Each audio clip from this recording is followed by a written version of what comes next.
Terima kasih Komandan Kodim yang sudah hadir. Terima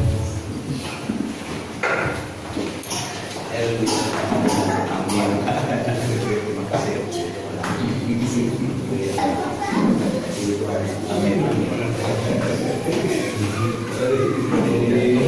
Dari tanah air kita yang kita banggakan ini, pada kesempatan ini yang pas untuk mendobrak belenggu penjajahan dan meraih kemerdekaan, menjadikan bangsa Indonesia sebagai bangsa yang merdeka berdaulat di tanah air kita sendiri, yaitu tanah air Indonesia.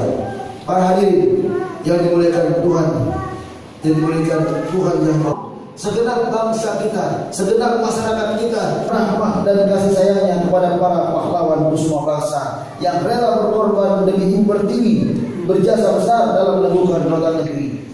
Kita yang hadir di sini sebagai generasi penerus menikmat kemerdekaan, saya mengajak, marilah kepada Allah yang Maha Pencerah, yang Maha Besar, agar menerangi kita dengan cahaya ilmu dan kearifan